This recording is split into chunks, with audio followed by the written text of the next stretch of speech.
Welcome to the acclaimed podcast, The Deep Dive, featuring your esteemed hosts, Andy Monitor and Drew Dinzik, powered by BetSperts. Welcome to The Deep Dive. Andy, happy October, best sports month of the year, kicking off. You're grinning like it's pretty good. It's pretty good. Our argument there. No, we're starting up the other major professional sports while getting into the meat of the NFL season and wrapping up baseball with an outstanding fall classic. Really enjoyed the playoff baseball yesterday. Did not enjoy the WNBA playoffs. The fever flowing. Did you have fever plus 8? My goodness gracious! I had some live unders also that died a horrible death in overtime. I took an absolute beating, which was par for the course for September. I don't know what the stats are in the W.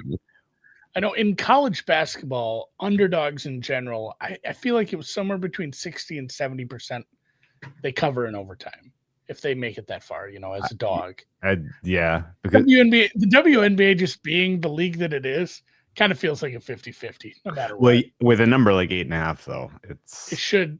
I remember looking this up because I kept getting teams to overtime a couple years ago, like at like double the rate that games actually went there over a big sample. And I wanted to know what the worst one was, and it was a 13.5 point underdog in college basketball that could not hold on for the cover. God almighty. Yeah, it was like 21-4 in overtime or something just horrible. Like those are, I love the China Maniac. Good dude. Oh boy. I don't know if it's a bit the bad beat thing. There are bad beats. And that's probably one of them. Like playing 40 minutes tight with a team you're 5-8 possessions worse than on the line. There's been some funny ones in the NFL. And the fever last night was pretty gross if you had them. Okay, well, let's talk football. We get into a week 5 where we have a couple buys. 4 teams on bye. Packers, Steelers, Bears. Forgetting one. Who else? Falcons. I forget about the Falcons every week, I feel like. They are just out of mind. 4 teams on bye this week. So we can stretch our legs a little. We're going to try to still keep this pretty efficient. And we're going to start on Thursday Night Football, where the San Francisco 49ers I guess at least 2/3 of the team heads to Los Angeles to take on the Rams. The market is very entrenched in this being a Mac Jones limited mobility kind of a game, I guess, as we have seen this not just Purdy. Not just Purdy out, but Mac Jones in plus not 100% with the knee injury. Drifted. It was 5.5 felt like okay. I guess we're gonna have pretty heavy Rams support, and it's all the way to 7.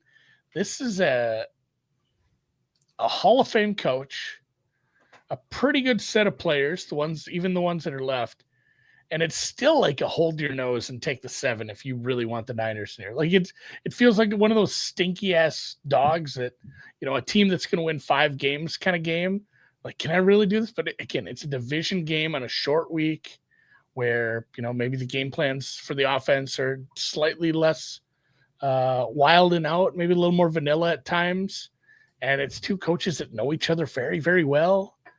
Coach, I have trouble not reaching for the plus 7 here. And it's just the injuries are probably going to keep me off it. Like it might just be too much where against that good pass rush, as much as we've seen, like the left tackle, maybe finally an issue after a long time. So against this pass rush with what's left on offense. Are you implying that you're not impressed with the work of Mr. Trent Williams so far this year? Not as much as I want to be. I think he might just finally be old. And when you go up against a team that can throw 3 or 4 different guys at you and you can't put 2 hats on everybody, just feels like a bad week to have a quarterback that's not going to be as mobile. So numbers want the 7 for the Niners. I don't know if I can do it with the injuries. I just really struggled to see the Niners offense performing at a level to keep up and what do the Rams need to get to here to make sure they cover that? I'm pretty much obviously I'm a little lower on Murray. I'm closer to a 6 here. It depends how much the injury stuff you want to do with, and it's hard because all of that is super subjective. But it's a divisional game, man. This has been some soul searching for me. Yeah, I mean, the Niners have a couple of important offensive linemen on injured reserve, on top of the fact that you're right. It hasn't been flowers and sunshine for Trent Williams so far this year. It's kind of a mash unit in general, and I completely agree that the pass rush for the Rams should be a factor in this one, keeping the Niners in check. I'm kind of with Gil here. I played the under thinking the same thing, like, yeah, the market's already moved on the Rams. It's probably going to close at 5.5, 6, or 7. Oh, okay. I don't want anything to do with the Niners in this one because of the injuries to the defense are spooky. And maybe that's why the under is not getting hit as hard as the Rams are getting hit right now. Questionable availability for a lot of defensive players, although the two most important ones are going to be out there. Granted, the defense didn't look great in the absence of Nick Bosa. Back? No, but Fred Warner, Fred Warner will be available, yes. And amazingly enough, Diamador Lenoir, as the French pronounce him, has been really outstanding as far as a CB1 for them so far this year. So I don't know about Renardo Green's availability, so keep an eye on ultimately who gets what assignment in terms of which wide receiver is more likely to be open between the two that are getting targeted by the Rams. But I think ultimately this is probably Rams take care of business, like 20-3 type of game. So under 47 was an easy click for me. It's sitting at 46 right now. I still think that's the way to attack this one. Yeah, I could probably agree with you there. And yeah, if Renardo Green can't go, he's got the neck injury, he's questionable. That's bad because already you're missing some pass rush. Mustafa's out for the year in the secondary, and you have two pretty problematic receivers for your defense you need to cover. Problematic's not the right word. They're nice guys. It's somebody mentioned Sam Speaking says, of problematic, is this Andy's Justin Tucker moment? Poor phrasing, he says. Yeah. I guess I did. Is it referencing me? It's referencing when you were the first person off of the bandwagon for Justin Tucker before he truly fell apart. And bandwagon am I jumping off of here? Trent Williams. You just sent a Hall of Famer. You just sent a Hall of Famer out of the league, practically. I can't remember what I said 3 seconds ago. I am too old for this shit. But with all the injuries, I don't think Pearsall goes. Even if he does, him and Jennings, they were never 100% healthy. Ayuk is a few weeks away. It feels, so like help isn't just around the corner for this team either. But at the same time, outside of this game, the schedule's not that tough. This is still a team that can make the playoffs. On the other side, virtually no injuries for the Rams. I mean, Witherspoon, obviously, with the busted up collarbone and a couple offensive linemen, but for the most part, the Rams have been very healthy for a team that we were worried was going to be a little fragile coming into the year. So I like your underlook. Two quick notes. I might hop on that. About the Niners offense. Christian McCaffrey presumably will be the bell cow. Christian McCaffrey's in the Trent Williams discussion.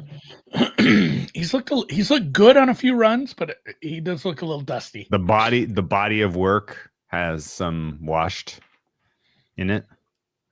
And as Nutflesh mentions, a lot of dump offs to CMC coming, but even more than that, who's going to get 1 billion targets in this one? Jake Tonges. Jake Tonges is playing well. And I think he's actually could be somewhat effective here. So excited to see what kind of numbers pop for Mr. Tonges, as he will likely be a key cog in the wheel for the Niners. Niners on Bookmaker right now, by the way, there are 2 props open, CMC and Brian Robinson Jr. for rushing. That's it. not aligning anything else until we know what's going on with Pearsall and Jennings, which I'm assuming both are out. If either guy plays, I can't imagine they're going to be effective. I think Jennings may, but it'll be not at 100%. Yeah, CMC, possibly chopped, possibly unk. Possibly both. Possibly both? Chopped unk for CMC. Possibly both chopped, yes. So we move on to Sunday in the We're going to NFL. start calling him CUNC. Early game. We're going to have 3 straight weeks of this. I believe there's a London game next week as well, but Minnesota Jets. Obviously staying Broncos. in the British Isles after their loss in Dublin, staying in there, practicing down near London now. All of the offensive linemen for both teams are hurt. I think they're just going to have to start 10 tight ends in front of these guys. 2 of them will have to learn how to snap, and it will be Dylan Gabriel. And the biggest headline from this game, I believe, was they went and asked Shedeur Sanders about it, and he decided to do a several-minute-long pantomime interview where he didn't speak, which is... I didn't find that interesting at all. It was weird. Sucky dude. I was kind of out on him anyway, and I was like, oh, this is dumb. And I definitely don't need any more Shedeur Sanders content in my life. Thanks, though. I got to dive in on offensive line here because this matters a ton for the Vikings. Darisaw DNP, Donovan Jackson DNP, Michael Juergens DNP, Ryan Kelly DNP, Brian O'Neill DNP. I think we can put a line through Ryan Kelly and Brian O'Neill here.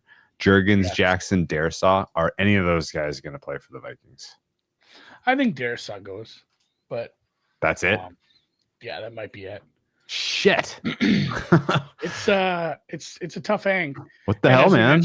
We mentioned that the tackles, the 2 tackle injuries for Cleveland. And this is ugly, a lot of ugly stuff going on, but this might be a spot to back Minnesota just because you have the huge rest advantage, travel advantage. You have a rookie starting against the world's best disguiser of blitzes. It might that might be the whole handicap. It's just Dylan Gabriel. He was great, very good college career. He's still a rookie playing with backup tackles. Not much to speak of in the way of weapons on the offense. They just put a wide receiver on IR in Tillman. And I mean, what's your game plan here? It's like, well, if we don't let them score, we can win.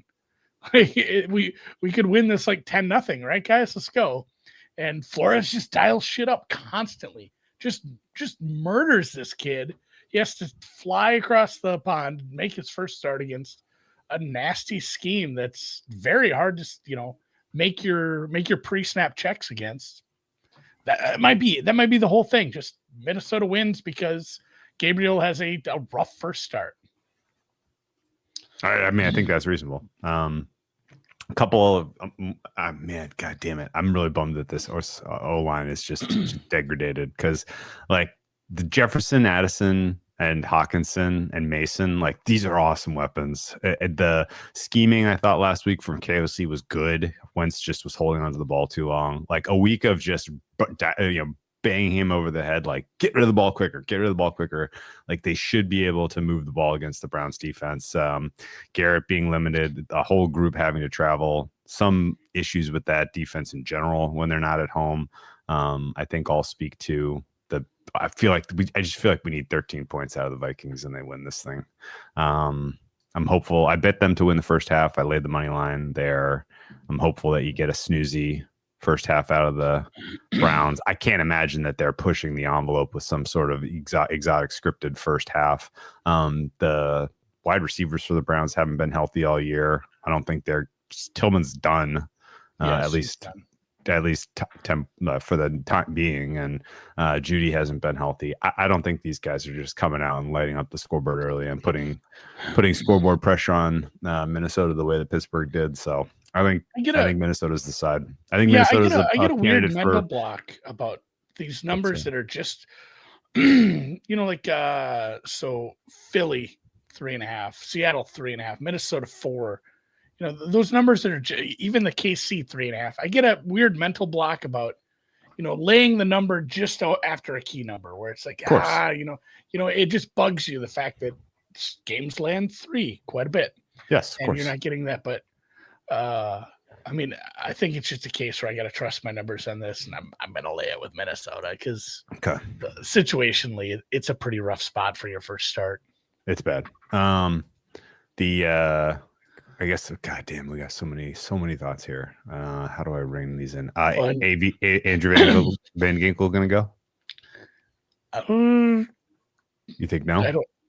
I'm leaning no. I don't have an update on him today. The big issue too is just like it's not just the outside for Minnesota, it's the inside of the offensive line. That's the problem for me. It's going to be like another rookie that has to play left guard. Sure. Joey Huber, because Brandel will have to play center. It's their guy, even though Walter he was House. Left guard. So then you have to have Joey Huber take the left guard spot.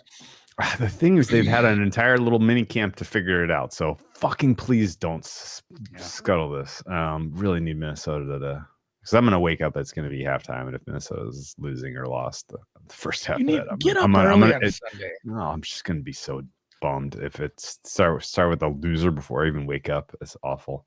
Okay.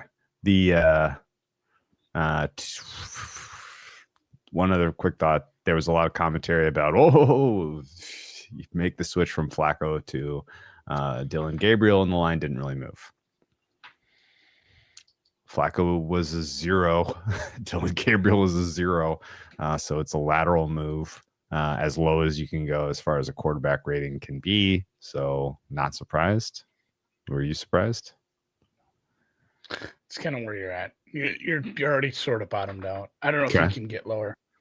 Do you get making the move now and putting Dylan Gabriel in harm's way overseas in a standalone against the Vikings? And then I didn't understand the timing because it doesn't feel like, this is going to be our spark against Brian Flores and some good pass rushers in a a weird travel spot. It does feel like dubious timing. Whereas you could have done this 2 weeks ago, where it's like, hey, Flacco's not it. Sure. Okay. All right. Let's see. Real quick story time. Alvaro says, am I a Dodgers fan or an Angels fan? I'm neither. But a quick story. When I go to Vegas every year for March Madness, I always get a physical ticket on the Dodgers to win the World Series because the bar I hang out at and watch baseball in October is a Dodgers bar. And I love pulling out the ticket and being like, hey, guys, the sweat is on, guys. The sweat is on. And everybody just gets fired up. And people usually buy me a drink. So it's worth the tax, the Dodgers tax. And 2 times in the last 5 years they won. So it's actually paying for itself. I'm ruling Van Ginkel's. The update is he's not going to practice at all. AVG is not practicing. I'm ruling him. That's really a shame. This was such a good spot. Minnesota is live to be used as survivor play, in my opinion. Disagree? It's not the first choice, but it's on the list. Okay. I'm giving Cleveland -1 points of home field advantage here. They are the home team. Okay. Very good. It's just how my spreadsheet works out. I actually have a bigger minus than that because they are at a monster travel disadvantage. I have the travel as well. Yeah. All right, let's keep moving on, man. I'll set up the next one. Let's just alternate on the setups. That was a good transition you did, I thought. I'm going to go to the 10 a.m. kickoff in Charlotte, North Carolina, where the Miami Dolphins come off of a massive victory. Clear, obvious victory over the Jets on Monday Night Football. Head to the Panthers as conquering heroes. Panthers catching 1.5 at home. Total sits at 44.5. I bet some Panthers in this one. I am not in any way, shape, or form sold on the Dolphins after the last performance, and I think the absence of Tyreek Hill matters a lot. I think the Panthers secondary can bottle up Waddle and make Tua look pretty bad in this contest, and I think in general the Panthers offense is going to have light resistance against this Dolphins defense, which stinks out loud. So Panthers come through with the win at home for the second time in 3 weeks, and everybody scratches their head after the fact, like, what do we do with these guys? Yeah, Miami showed some signs of life, and this will come up in the Jets handicap as well. When there's 5 fumbles in the game and you recover all of them, you're going to have if you read Kevin Cole's stuff, he kind of laid it out. His box score stuff showed the Jets winning in that game. And he doesn't even account for lopsided officiating, does he? No, the officiating was pretty bad for the Jets as well. So, my numbers say Carolina is a slight favorite for me here, and Miami showed signs of life. It's hard to judge what the offense is going to look like with a full week to prepare, knowing that you don't have to defend Tyreek Hill. Carolina's so bad. These teams are both like -4s for me right now. Miami's off a short week. I guess that's in your favor as well. I just don't know if I can go to bat with Carolina right now. So I'm passing on this game. It feels very much like last week where it's gonna come down to some reffing, some turnovers, some God knows what.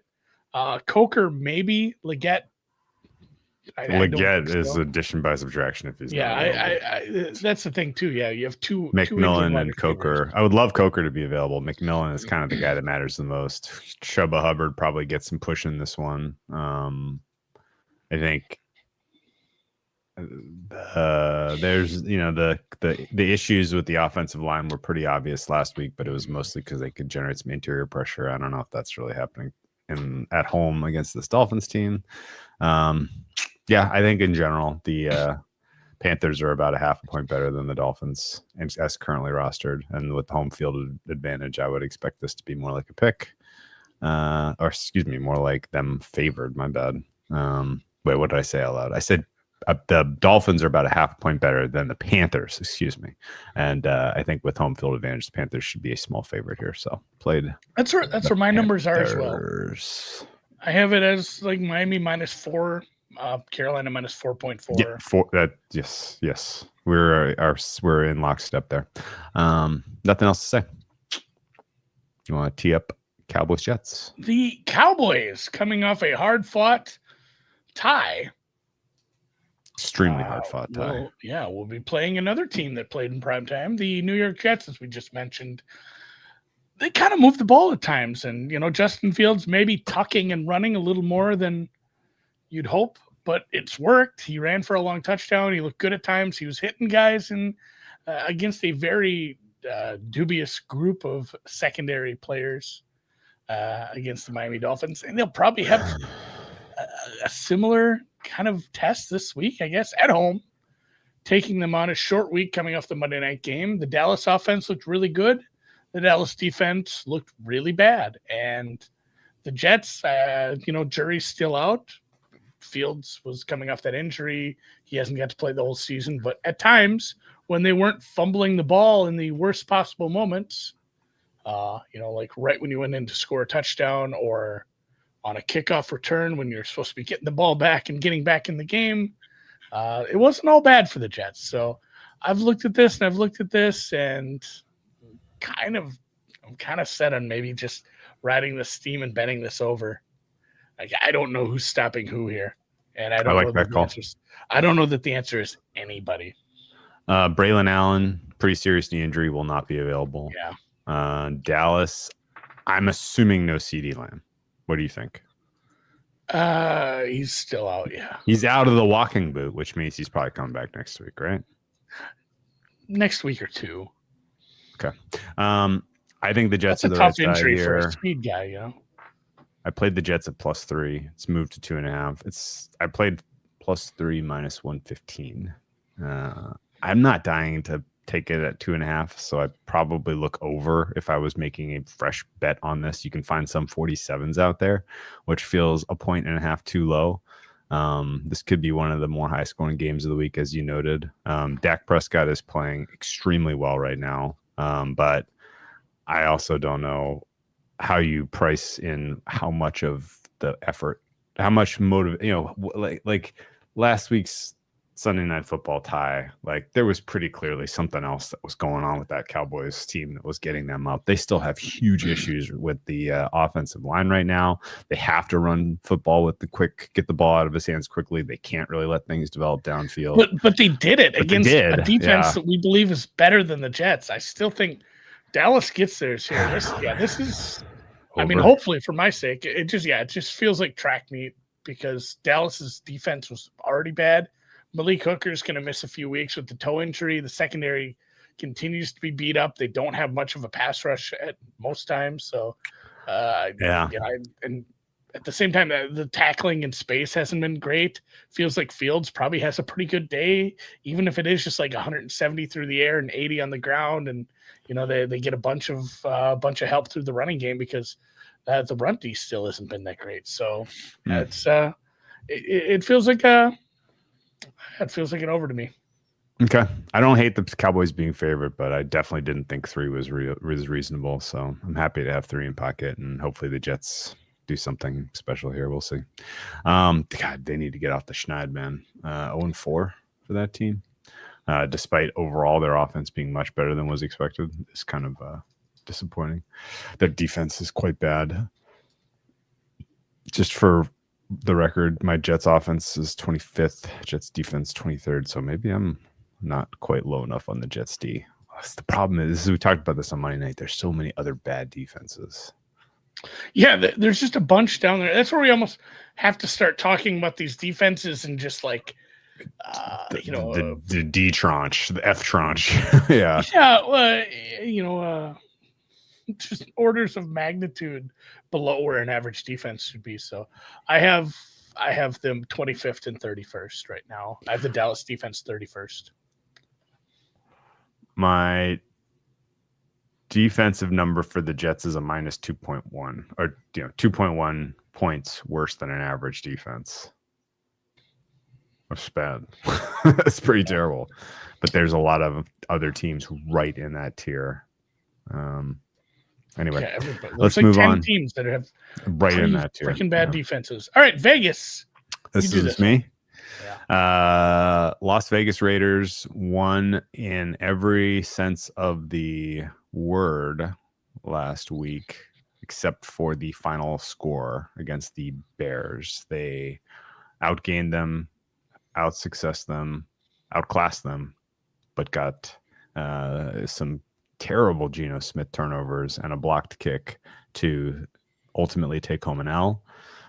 They now head on the road to the Indianapolis Colts, who also deserved a win last week, I think, and maybe get there if not for a wildly unfortunate fumble through the end zone. However, got to note this was a little karmic full circle for me because I lost a brutal bet last year with Jonathan Taylor fumbling through the end zone and won an under that I didn't deserve on Colts Rams thanks to that fumble.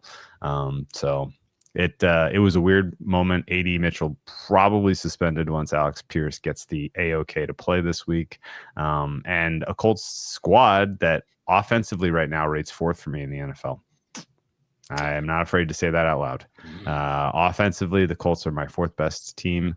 Defensively, they are still just 21st. I would have them as a plus 2.3, Andy, which is good enough for 8th best overall in the NFL. Here's the problem. The Raiders still can keep up with them to the degree that I don't think 7 points represents even remotely fair gap between these teams. In order to get to 7, if you believe in this Colts team as top 10 plus 2 plus 3 whatever, you're saying that the Raiders right now are like a -3 -4.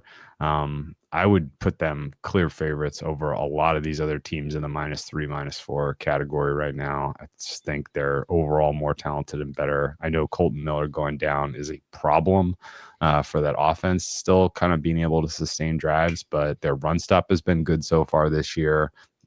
Max Crosby is still one of the better defensive players in the league.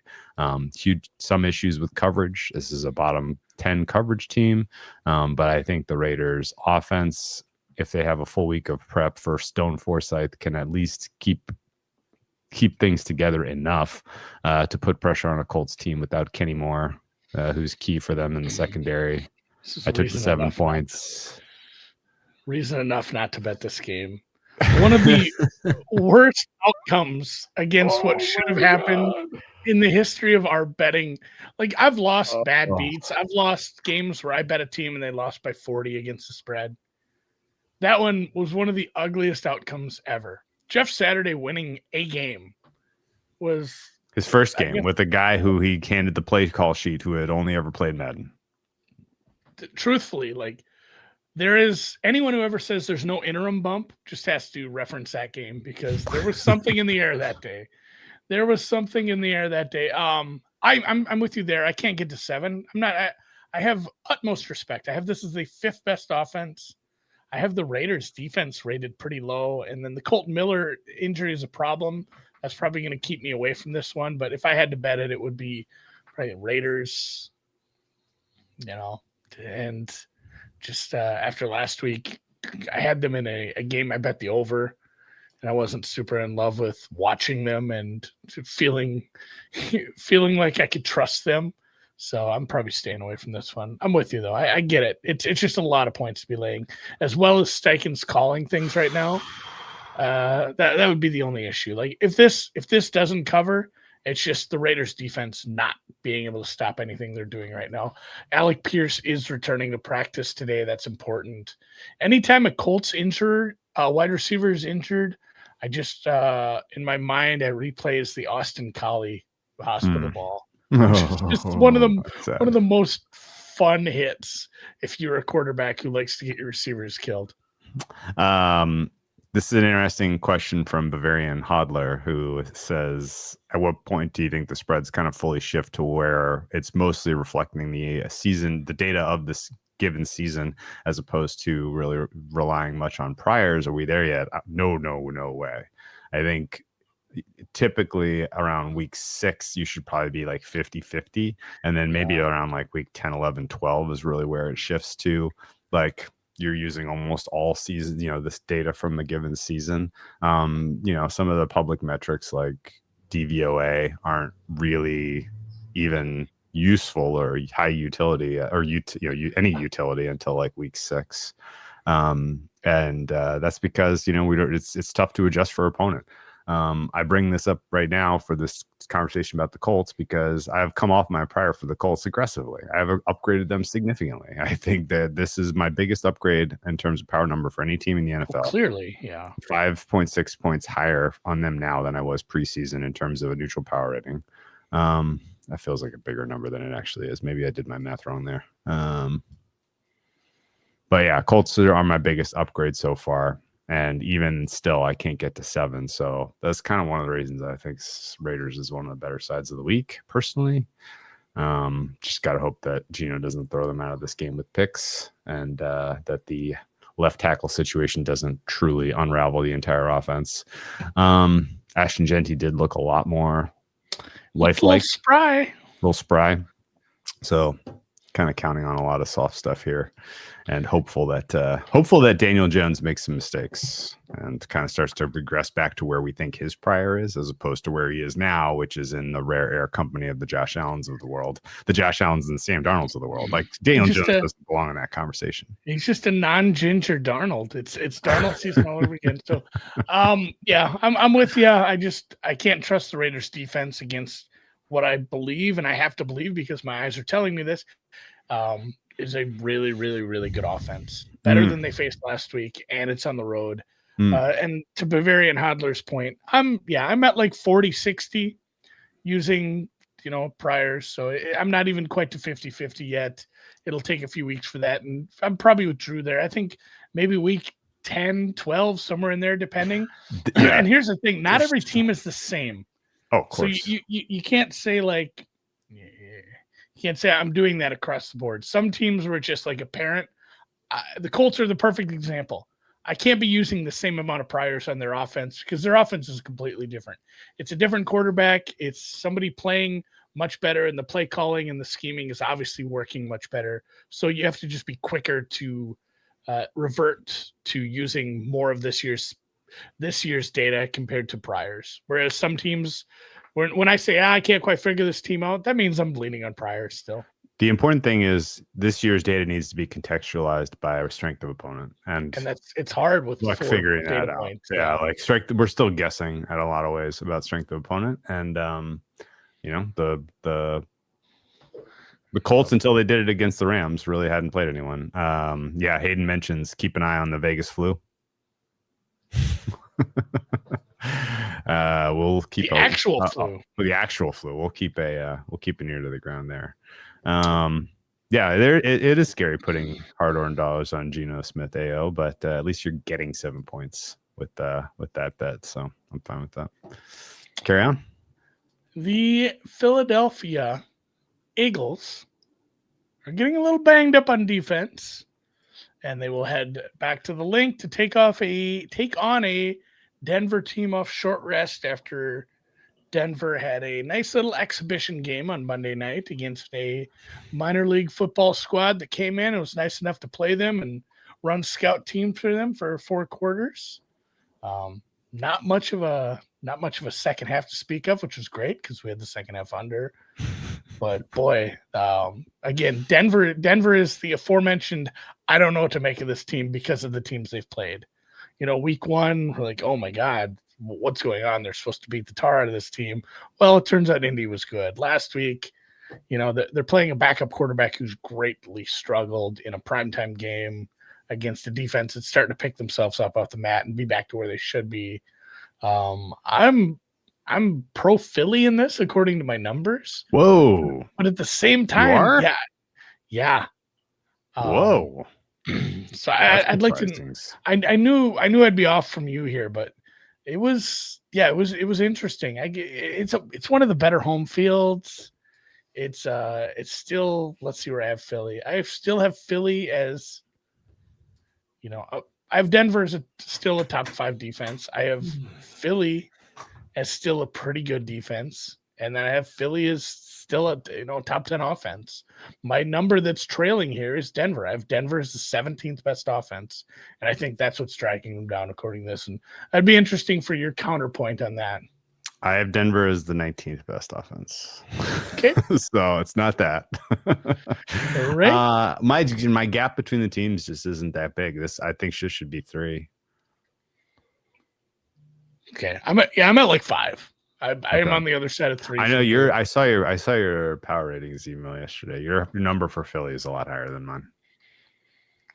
Yeah, and I guess this is a game just off the bat. I'm skipping it because I haven't bet it either. I don't have a good grip on either team, and we've talked about this for a couple weeks. It's Philly's offense looks weird. Is Patullo not the guy? And then they get down versus the Rams, and they kick it into this gear. That it's not like they went from first to second, they went from first to overdrive, and we can just use the wide receivers in a manner of a 2025 offense and look like a modern passing offense who's just going to lean on run, short, swing, tush, push, go. Like it looked like a pretty good offense for that second half against the Rams. It's hard to judge. Off the 4 games they've played, I just don't know what the ceiling is for this offense. And at the same time, Knicks has been bad. Like I know, and this was a fun week for it because everybody's arguing about PFF grades this week. I know those aren't the end all be all, but you can look at EPA, you can look at just watch the games and see how he plays against teams that have a pulse, not Monday. And it's been a tough hang with Denver right now, and it's a tough defensive coordinator to play against. So I lean Philly. I probably won't bet it. I think Denver's an ad for me. I think Denver's a bet at 3.5. Here's why. What's your Lane Johnson read? Need to find out now. It's a shoulder. Like it's not a knee. It's not a, it's not some. It's a shoulder, so it's a weird one. I don't have a good read on it. Okay. I mean, we're getting like no news on it either. I know it's weird. My Denver pressure pass rush number is just screaming. It's really good, and I know that is fueled by a week 1 in a lot of ways where they just got infinite pressures against the Titans, and then same thing. That's the matchup that I'm super fired up about because like at full strength. Eagles offensive line is my number 1 with a bullet, and my pass rush for the Denver Broncos is my number 1 with a bullet. And it's like, God damn it, what a great matchup. But if Lane Johnson's out, all of a sudden you can generate some pressure on Hurts. Like that, this now turns into like where Hurts is just going to all of a sudden be good. Like he's just going to snap his fingers and play a lot more efficient football than we've seen from him at all this season. Like I know your reference of the Rams when they were down is valid, but like that game was so can they over. That game was so over, and the Rams were just really, joking around the side. It was like the Ravens-Bills kind of deal, where there was just like nobody really thought there was a world where they were going to come back. And even you're mentioning, like they exploded offensively. They called the good plays finally. They executed the good plays finally, but it was still like they needed massive fourth down luck on a couple of huge plays to get that comeback in order. And it's just like. That's a fickle way to live. It's a dangerous way to live. I don't think Jalen Hurts is playing good enough football right now to just absolutely, floss a Denver team that is rushing the passer the way they are and that has as many cover answers as they're going to see all year. And then on the flip side, Philly's pass rush is not impressing me. They're dealing with a number of question marks and injuries. Carter's practicing today, so great. That's their only guy that can make a difference. There wasn't any articles, but the NBC guy for Philly, he's at practice. This was like an hour ago. He said Lane Johnson and Jalen Carter are out there. I don't know if that means full participation. Probably not, but they're at practice, dressed and playing. So the two big injuries. You could have two Jalen Carters. It's not going to expect. I'm not expecting pressure. The Denver pass blocking is so good. This Denver unit. I'm kind of just looking at an under here because I still like what Philly can do against a bad quarterback. And Bo Nix right now is a bad quarterback. I don't disagree with that. Like I don't disagree with that. Just if you get it home, I think it's because this game ends up like 14-13 or something just gross. And a big time matchup between two terrible quarterbacks in Hurts and Bo Nix, at least the way they've played so far this year. Yeah. That's not crazy. I'm going to monitor. It's 43.5. It's hard to. In a squeaky game like that, you know what I like? I like having the hook. I like having 3.5. So, yeah, I'm probably going to add Denver after we get some information on what's going on with Lane Johnson. Denver is pretty much at full strength, yeah? Yeah, I don't have a ton on them for injuries. There's really nothing new last week, so pretty much. Yeah, they barely had to lift a finger in the second half of that game. All right. Interesting. I can't believe you're a pro Eagles and I'm pro Denver. This is weird. I was a big Denver guy coming into the. Never would have guessed that we would be here at this point. Here's the thing about the Eagles' long arc is like they can just keep winning every week. And we can get on every Monday and keep doing the how are they getting away with this? Like, this team is not playing anywhere close to as well as they were in their championship run. It's just not. And there have been 1 billion people who have made the same comp to last year's Chiefs team. And we will be the 1 billion and first to do it, I suppose. But this is the same exact kind of run where it's the playbook. It's the Chiefs playbook. Yeah, and the Patullo stuff colored me wildly unimpressed. Don't love his press conferences. Don't love his tone. Don't think there's much imaginative at all about what he's doing. His plan A's have sucked. And Nick Sirianni is running a circus again. Like, if this team would you know this team was 4-0 based on the way that this information is coming out and the way that these guys are talking and the way that they're answering questions and the tone of any of the important players? No. Not at all. Like, it is a really weird, like, vibe in that entire locker room. And the minute it goes sideways, it could get weird. I did see this AO. Hurts may have been concussed. There's several people that posited that he may have had a concussion that went undiagnosed. Sometimes he just plays like that, though. The New York Football Giants. We shouldn't be laughing about head injuries. Nothing funny about that. Tell the truth. The New York Football Giants head to the Big Easy, where they take on a team where I have two teams that are basically rated the same. We are now looking at New Orleans as a flipped favorite, 2.5 in the market in some spots with a low total of 41.5. Rattler's been better, taking some time, getting his feet under him. Obviously, last week we talked about it. It wasn't exactly the Bills' best effort. They didn't rush guys back from injury. Kind of felt like a going through the motions game. Pretty proud of myself for taking the stinky 15.5 and still sweating it because Like there was a ball at the end of the half. It's like, man, I think there was a sack on that last drive, right? Oh yeah. And it's like, oh God, like you just picture a fumble recovery or something when it's the Deshaun Kaiser all over again. Like every game you backed him as a dog, something terrible happened at the end. Did get home. Jackson Dart, lively. Probably takes too many big hits. The offensive line is better. It's a hard game to judge anything off of, I believe. And now we have no neighbors. So I guess that's probably a sizable downgrade to the offense, obviously, but how much are we actually moving it up for having a quarterback who's, not throwing it into the tunnel on 2nd and goal? Like he wasn't great. So I don't think it's like some huge upgrade, but it's going to take him time as well. He didn't get all the reps with the ones in the preseason. He needs some time with this offense to get acclimated. And obviously they have the much better pass rush. Ruiz is injured for the Saints. They've been banged up front a little. Do you have a Javon Holland update? He's Canadian. Is he? Yeah. Many are saying. And the first I'm hearing of this. Neck injury, no updates for me. No update.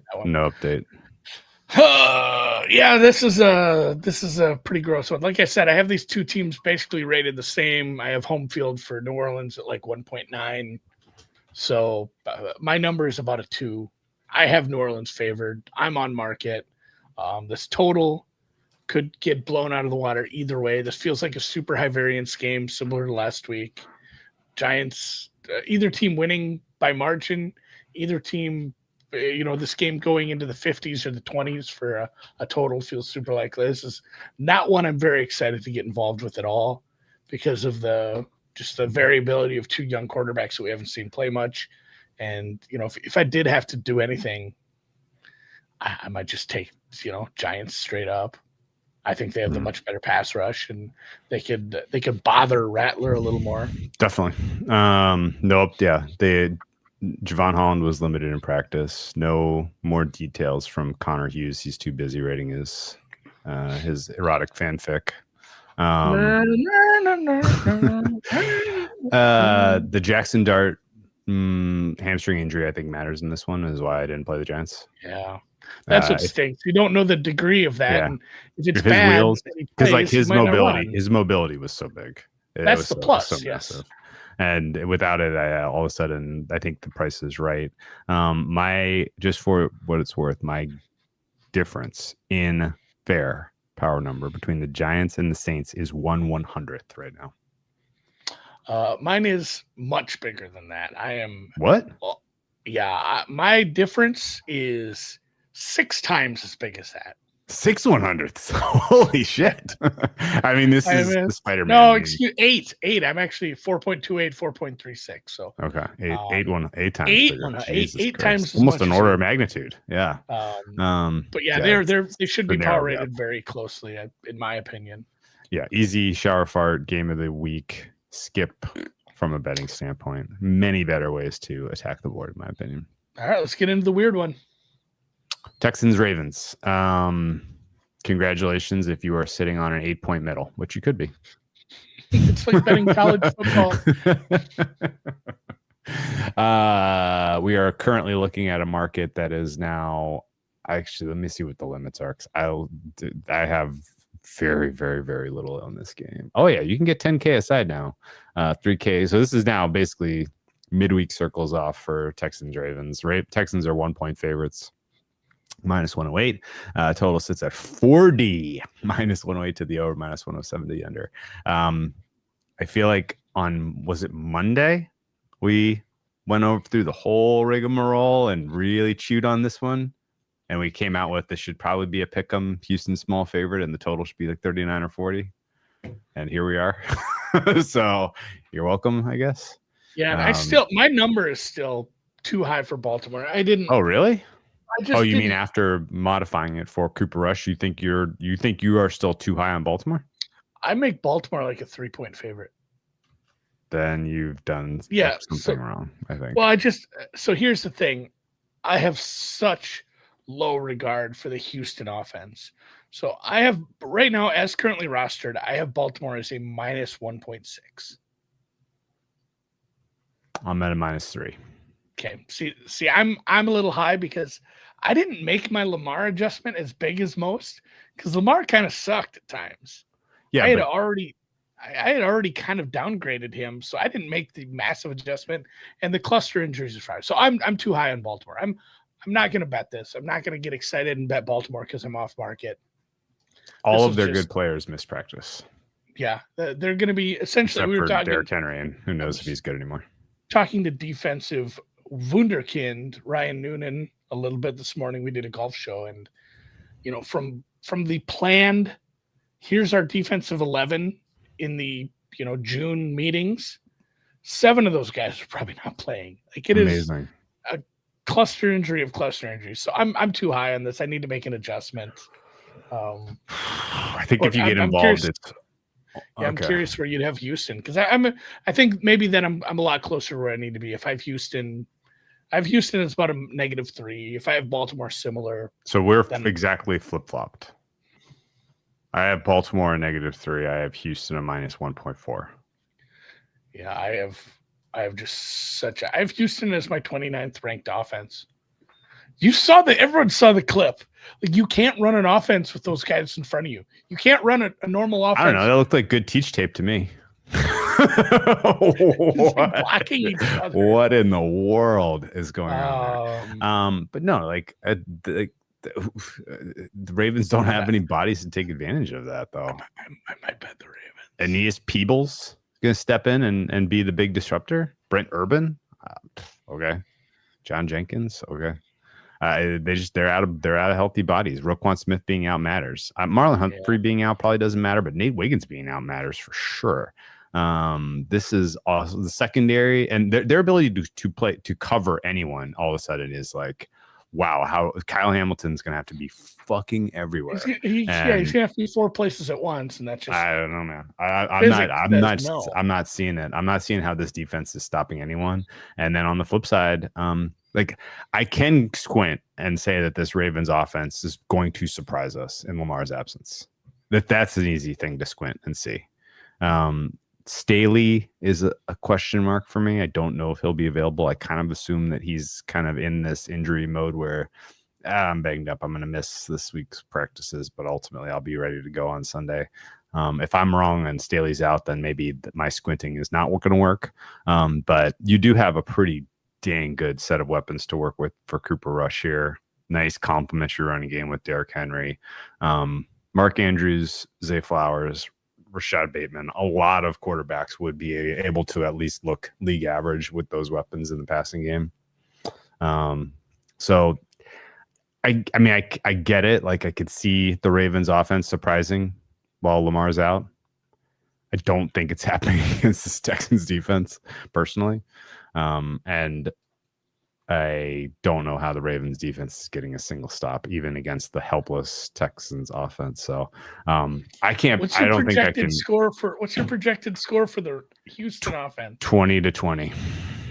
I mean, they probably shouldn't have scored as much as they did against Tennessee last year. Sure. They were handed some easy drives at the end when the game was in quit mode. Like that's where I struggle with this one because I still project. Who the hell is who's covering Nico Collins? I think that's your only problem. You put 2 guys on him and say everybody else beat us. Okay, pick 2. You want Keon Martin and TJ Tampa? Let's put Jair Alexander going to make his long-awaited debut? Like they don't have any corners. Like Awuzie missed. I don't know if he's going to go. This literally like it does. Okay, we'll double him with Kenyon Martin Kenyon Martin was the basketball player who was first overall pick many moons ago and is long retired. KJ Martin, his kid, I forget. Anyway, Keon Martin and TJ Tampa are going to be out there running coverage on Nico Collins. That's a pretty fucked mismatch if I've ever seen one. I think, this is one where if you're going to bet it, play the alts alt under, alt over, alt spread either direction. Like this one has humongous range of outcomes potentially, and I have no interest in betting. You're gonna play the under? If I play it, I'll play the under. I'm gonna look. Well, go swing away at the alts because, like, yeah, there's a chance this ends in the teens. Sure, for sure. All right. I might go alt over. It could be we're setting up a massive Polish middle, but we'll have a deep dive Polish middle. Tennessee, coming off a week where they didn't score, takes on an Arizona team that's still kind of banged up. Extra rest, though. In the secondary, little extra rest. Will Johnson, he missed last week with his groin injury, maybe trending back here soon. Zay Jones with the concussion, hopefully back. Arizona maybe getting healthier. Tennessee's pretty healthy. They're just bad. They just don't have a lot of good skill players on either side of the ball. Their young quarterback hasn't shown us anything yet. And I make this 7.3. It's come down. There were some, 9s to open. Total has kind of bounced back. We're at 41.5. Arizona off the extra rest. I wrote my notes. Should I just lay this? And I think the answer might be yes. At a bare minimum, if this keeps bouncing around 7.5, this will be a teaser. This will be definitely a look for Survivor. Cardinals Survivor for sure. Yeah. If you haven't already used them, you've had 2 bites of the apple with Arizona already. If you have not already used them, I think this week's your week. Yeah, this is a good spot for them. They have extra rest. They're at home.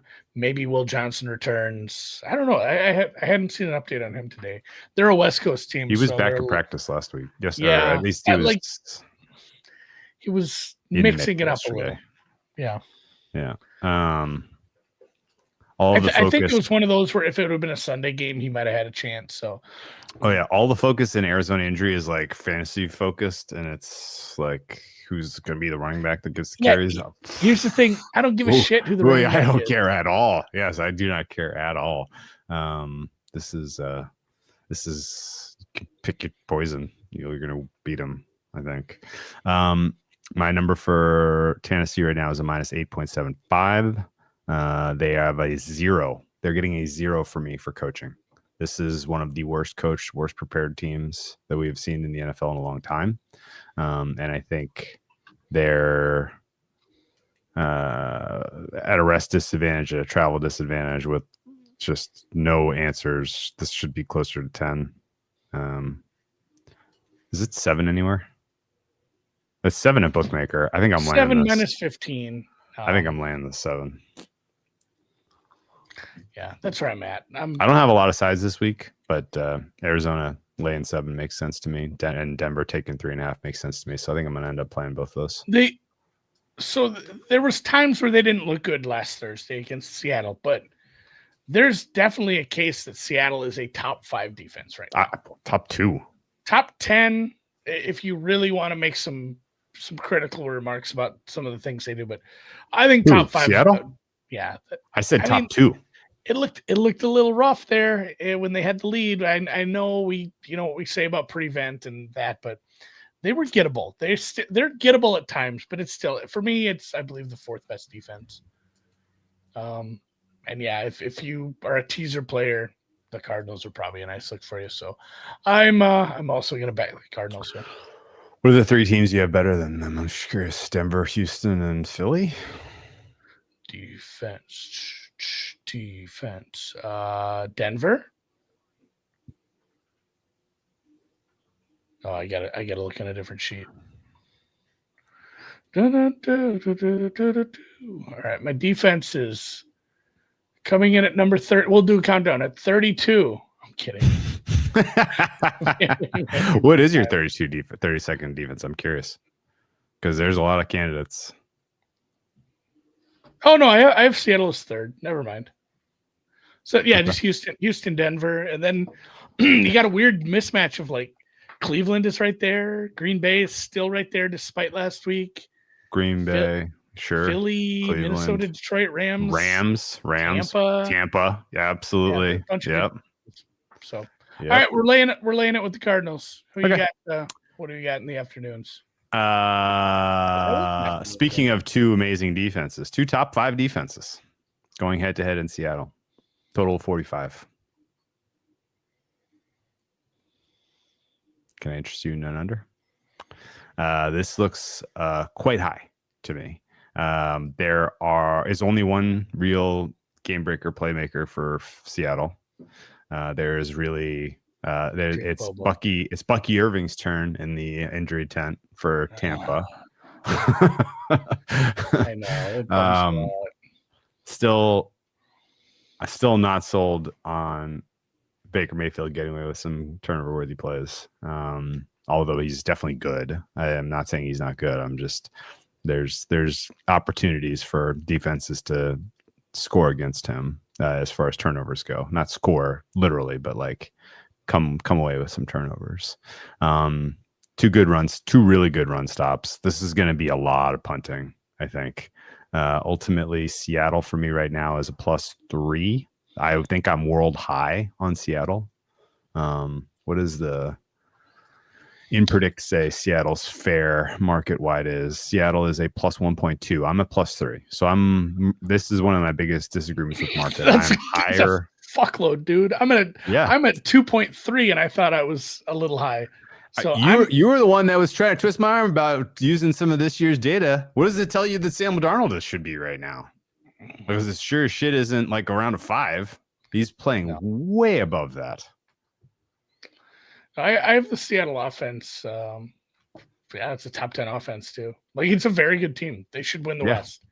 Just part of that is just the Niners are injured, and Seattle's a pretty good team right now. They should you should take a swing at that too. I've looked at both Seattle -3.5 and the under here. I'm kind of cool on Tampa with the injuries and finally playing a pretty good team on the road, cross country. Seattle on extra rest. The defense is actually good, so I'm probably laying the 3.5 here. My number says 3 is right, so I'm going to stay away from the side. But my number says this total should start with a 42.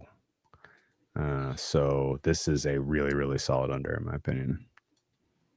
I'm prepared to get burned. This feels like punts over, can't set it high enough. If you do get burnt, I hope it's 46-0 Seattle. The numbers it's a cheap 3.5 too. So extra rest, extra. I'm not going to pay nice travel bump. Yeah, I'm not going to pay extra to take the 3. I'm just going to take the 3.5 here. Big swing, by the way, from the preseason look ahead, which had Tampa as -1.5 point favorites in this game, Andy. Yeah, turned to be incorrect.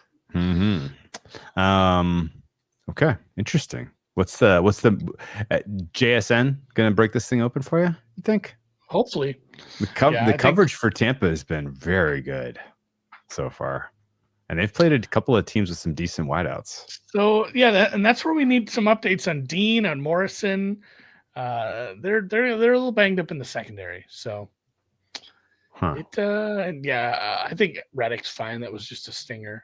But they had a bunch of defensive injuries, so something to monitor throughout the week here too. It is an expensive 3, a cheap 3.5, and Baker's going to throw 3 picks. I might bet that too. Fun prop. Detroit beating a sad sack team last week. Gets to play another one, and it's a sad sack team off a short week. I'm not even at this 10 somehow. I guess I don't have my number low enough for Cincy. Maybe I should further downgrade them, but you can't get to 10 here. I'm at 9.66, so I'm damn close.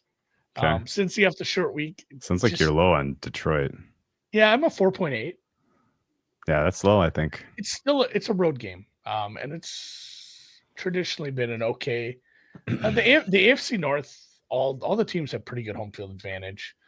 It is a 30th ranked offense. That's the biggest problem for Cincinnati right now. They have a really big star at wide receiver, and they can't get him the ball.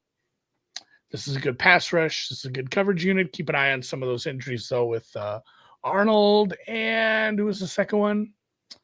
DJ Reed he's missing time, but Terry and Arnold, obviously keep an eye on that one for this week. Not super interested in getting involved in this game. I could be talked into Cincinnati team total under with this total being this high. Like, are we gonna be? We're gonna give them like a 21? You got to give me more on the Lions injuries, cornerbacks before. But I'm with you though, because like I kind of do think, maybe we just go Tampa team total under. If you like the 3.5, and I like the under there. Don't hate it. Tampa team total. It's on the list. Because like if DJ Reed is out and all of a sudden there are some questions, and this just turns into just chuck it up, just chuck it. There's enough talent in that wide receiver room for Cincinnati that there could be some splash. Let's see. Worth noting, by the way, did you see Alan McNeil, the great defensive tackle for the Lions, is cleared for his practice window being open, so he's off the pup. I don't think he plays this week. It'll be a week or two yet for him. Carrying Arnold does not matter to me, but DJ Reed does. If DJ Reed is out and we're back, he's out. He's out. If DJ Reed is out, you think? Yeah, he's out. He's missing weeks. DJ Reed is multiple weeks. Yes. Okay, so that's the fly in the ointment. Filling here. Khalil Dorsey and Rockison are backfilling. I wish he was Kirby better. Joseph and Brian Branch are really good safeties, so maybe it doesn't matter. The pass rush for the Lions is going to be in Browning's lap all damn day.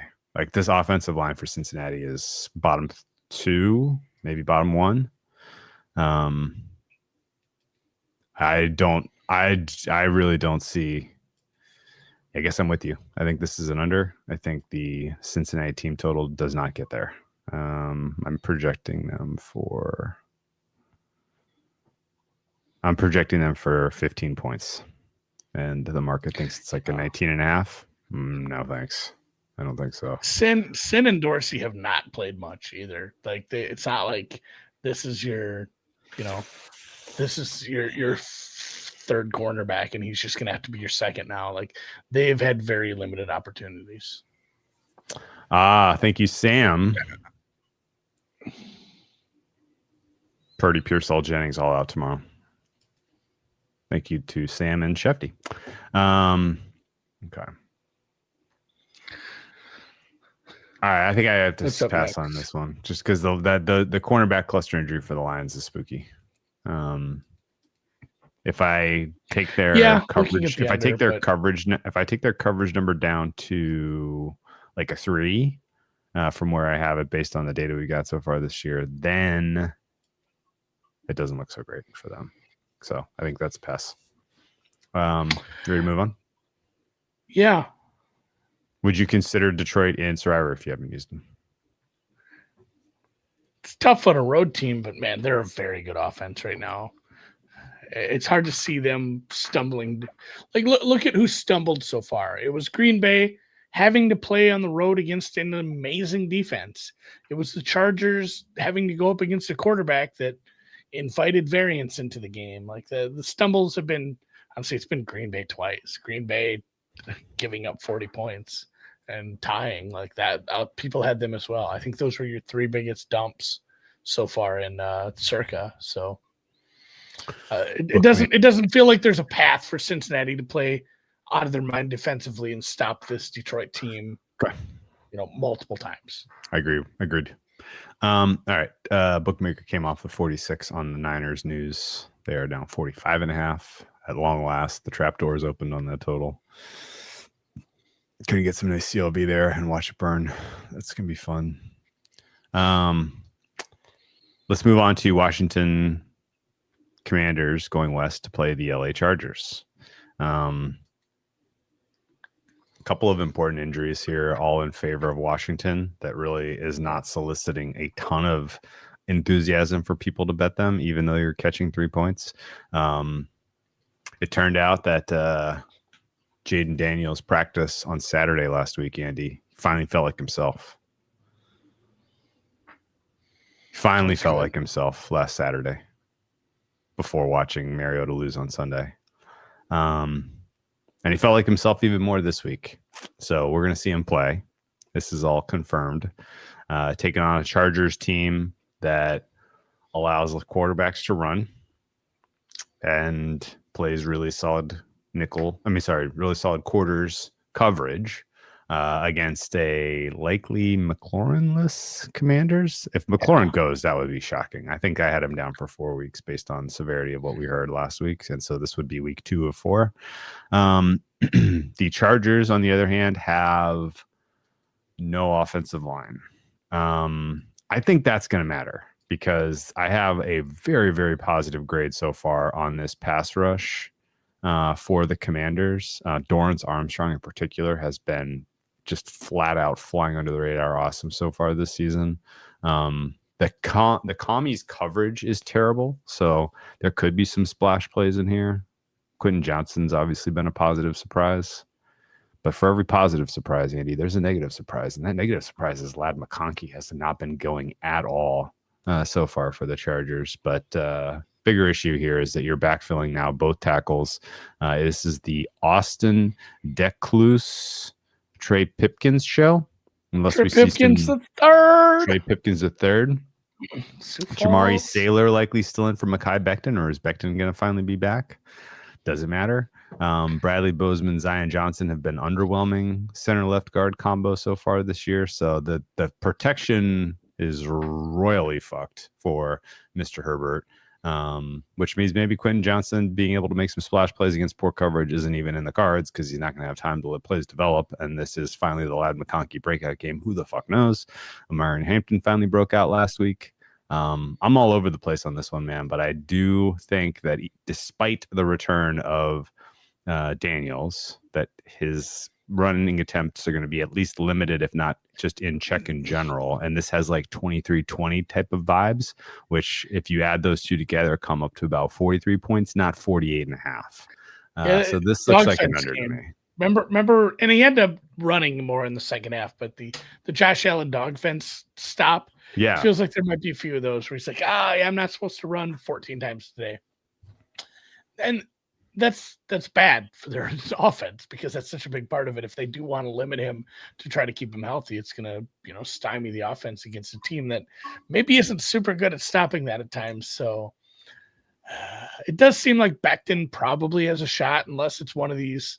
Concussions are weird because it's not just like, hey, it's a high ankle sprain. We kind of know how those heal. Concussions are so different for everybody, but a lot of times it is just a 1 week thing. So I'm hoping Becton comes back in. We'll see if we get some injury reports on him this afternoon. What am I at for numbers here? This wasn't one. And you mentioned the pass rush.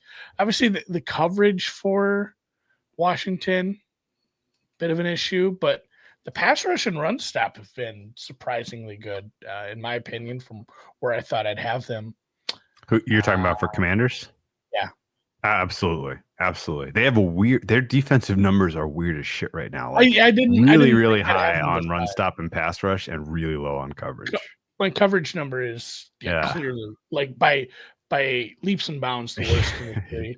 I make the Chargers like a 1.5 point favorite here. I think this total's a little high as well.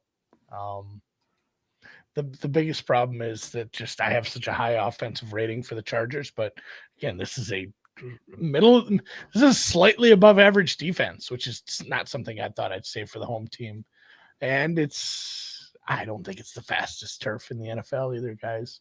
So I could lean under here with you. What do you think a fair player rating for Austin Deculus is? I think I mispronounced the Decluse earlier. It's Austin Deculus. He LSU Tiger. Solid hair game. Big dude. 6'5", 320. I'm reading his Wikipedia. I don't know shit about this guy.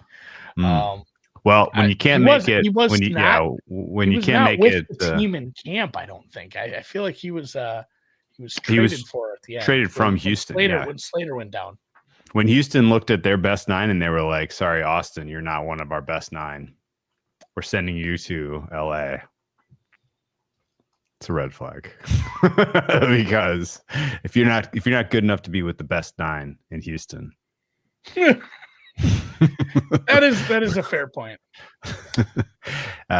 He also could not make it onto the New Orleans active squad. He was stuck on their practice squad for a long time. Houston signed him from the New Orleans practice squad before trading him to the Chargers. So, God, what did the Chargers get? What do you think the compensation was?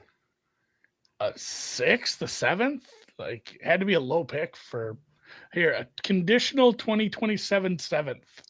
How is it conditional? Like, so if he doesn't play enough, they get nothing. I gotta actually. We don't have time for this right now. I'm gonna dig into that. It'd be very funny if there's he didn't play, so you get nothing. We just took nothing. Thanks for nothing. That's probably a red flag. All right, so they're probably gonna have to ship him now. He's gonna get a snap. He's gonna get a start, probably, right? I have no idea if he's ultimately in the plans. If he plays, they're gonna have to give him that 7th round pick. Long story short, the Joel injury matters. Jaden Daniels coming back without Terry McLaurin, not expecting him to light the world on fire. Under 48.5, solid bet for me. Carry on. Sunday night football in upstate New York, Orchard Park. The Buffalo Bills taking off the victorious New England Patriots from last week. This is opened. You have a little lip balm. There you go. Good work. I got it. I'm really dry in here today. It's still hanging there. Is it like in my beard? It's killing me. It's killing me. Oh my god. Oh, I can't do it in here. I got it. All right. Back. That threw me off bad. This look ahead was 10. Reopened 9 down to 8. Some fervor for the New England side. My numbers make this -8. This total is now sitting, 49.5, kind of bounced around. I get it. New England's offense looked good against a sad sack team last week. That's about as good as they've looked in several years. Buffalo is your number 1 ranked offense, at least in my opinion. And neither of these defenses are in the top half. When I do a little bit of a metric based on what's my overall delta between where I put my offenses and where I put my defenses before I even start making numbers for my fair totals, just to see where are the biggest gaps. And then I compare that to the gap in the total compared to an average total that year. And this and Dallas are the biggest 2 for me. Obviously, I bet the over in that one. But this one's lined a little bit higher, which is more in line where it should be. Still, it kind of comes down to New England. If New England competes, this game ends up in the 50s, right? It's still waiting for the confirmation on a couple important pieces for Buffalo's defense. You'd think they're back, and that is make me a little hesitant because it will be a better defense. It still will not be a good defense. So I know, and I got shit about this from Plus EV the other week, when I liked the under, or I liked the dog and the over, and I was like, I'll tease them together when it's not correlated. But in my mind, the dog and the over are correlated in this one. Again, even though that doesn't make any damn sense. Pretty sure that was about the Panthers. Panthers, yeah. And then their team. And he was you were like, I should just play Panthers team total over, and they won 30-0. Yeah, that got there. So I think this is a case too. If you like New England, 2020 is going to be their team total. That, well within the realm of some garbage time at worst case. So I'm on market here, and it depends what happens with the Buffalo injuries. And I may look at that New England team total over in this one. I like the full game over. In fact, I would like a juicy price on, will this be the highest scoring game in Orchard Park all year? We already got an 80-pointer from week 1. Can we get an 81-pointer? Well, this looks like fireworks. Drake May is playing at a top 5 level right now. He's going up against a secondary that doesn't have a very strong safety group and does not have, in my opinion, at least, outstanding coverage. I think that the passing game for the if they can get if they can get acceptable pass blocking, and I'm not expecting to see Ed Oliver out there, so no real reason to think anyone's going to completely blow up this fine offensive line for the Patriots, then I think their passing game can succeed and they can go score for score. I think there'll be some explosive plays, and my head is a little bit on a swivel here. I don't want to overreact to what we've seen from Drake May so far. He has played the Raiders, the Dolphins, the Steelers, and the Carolina Panthers, who are 4 defenses that I do not hold in high regard. But do we hold this one in high regard? No, that's the whole point. That's the time to fade to Drake. Yeah, the time to sell high on the Drake May buzz is probably after this game. And in fact, actually, we should look at who they play after this game. Week 6, the Patriots are at the New Orleans Saints. Maybe not. But there will be a time to sell high on the Drake May buzz. I don't think now is that time. This should be a really fun fireworksy game. And I think I don't think that the Bills are on upset alert here. I wouldn't be shocked if they lose this game. I'm at 7.5 here. It feels similar to last week with less fiddle fucking. Like it's 2 good teams, but the Bills are still giving it up. Yeah, I kind of think that sounds right. That sounds right. God, you're gonna make me play this over on chat. I had it circled. I wasn't so sure because I wanted, and it sounds like Oliver's out. Milano's important, but getting both back would have thrown some cold water on. I think my fare is closer to 52, so over 49.5 is a plug and play. All right, hopefully, I'm gonna probably play some all overs just because there's some good. There's some good opportunity for some quick scores, I think. Some explosive stuff. All right. Well, question from Randy. Randy Poss. Who can I tease with the cards? You got like 10 choices, buddy. It is a long teaser palooza this week. Do you like the Giants? That's a spot you could take. I know it's a road. Do you like the Jets? The Panthers. Do you like the Buffalo Bills? Yep. Arizona and with Arizona, he said. Bills Arizona is a good one. Yeah, I like all these. It's a big Wong teaser week for sure. Five leg round robin Wong teaser for me this week. Which again, thanks you to. Hate all those teams.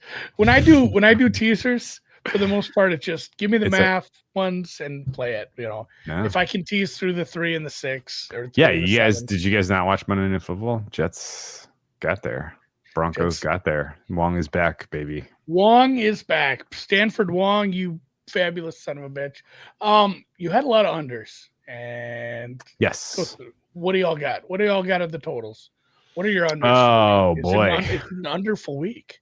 The only over I played was the last one we talked about, which is the highest on the board. But you did kind of make a good case, I thought, of for Cowboys-Jets. I might revisit that one and add my unders that I especially love.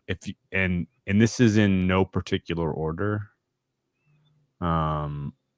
Thursday Night Football, under 47 for me. That's on its way to hell, which is awesome. Tampa, Seattle under 44.5. Love that one. In fact, I'm going to make a case for secret pod play Tampa under in a minute. Lions-Bengals under 49.5. Commies, Chargers under 48.5. So I got four undies this week. Me and a bunch of others. I think we're in this weird world where we got all of these tackle and quarterback injuries, and the defenses are all starting to kind of come together a little bit. If we have just a general wonderful weekend, I'm not going to be shocked, despite the kicking being such a huge boon for 60-yard field goals all of a sudden. Very makeable. What's your best bet? What's your favorite bet? What's the one you like the most? Is it just Thursday? No. I don't know what mine is. I think it's going to end up being the Raiders plus the 7. It's still available at fair prices, right? Let's see. Indy you trap can basically get that. You can basically get that flat. Raiders plus the 7 Indy trap game. Yeah, let's go with the Indy trap game.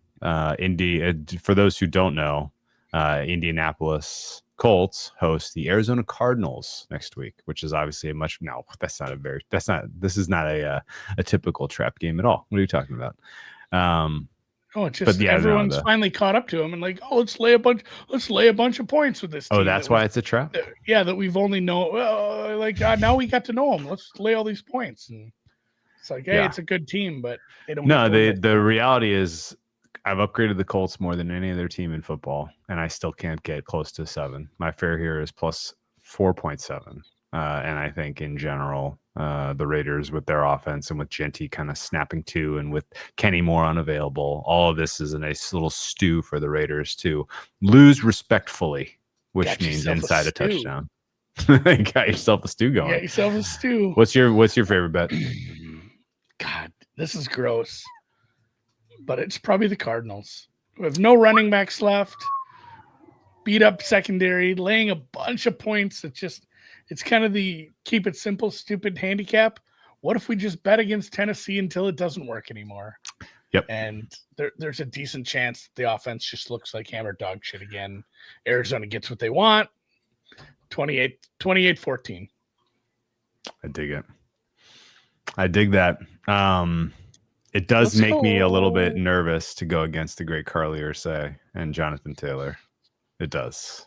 I won't lie. The win for Jim movement is very strong so far this year, and there's no doubt about it. I got to look at a picture of Ursay's eyebrows now, because his girls have strong eyebrow game.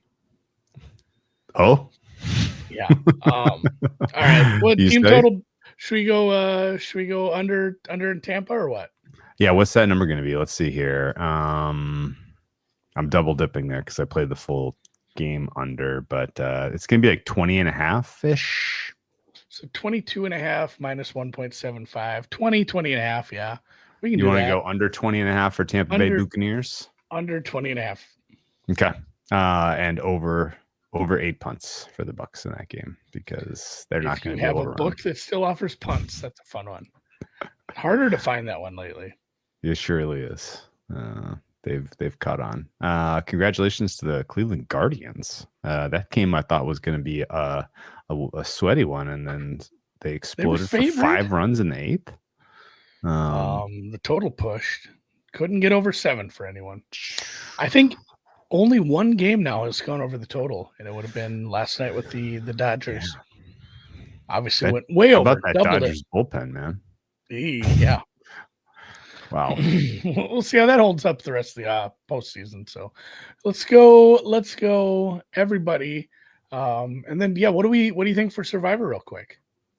I'm gonna make a case that our chalky one, I think we still have Arizona available. We go Arizona. Yes, I like that. And for our contrarian one, I think the Vikings are worth swinging on personally. But let me kind of using the Vikings while Wentz is out there kind of feels like a balls on the table, but is there like a big difference between him and JJ? And it's situationally, it's great no matter who's playing. Rookie starting against Flores, huge travel rest advantage. Yeah, I can get it. Very little future value for Minnesota, and right now only 3% of the pool is picking them. That's not very much. If you had multiple entries, 6 entries. I mean, 5 on Tennessee, 1 on 1 on the Patriots. Fight again. No, don't do that.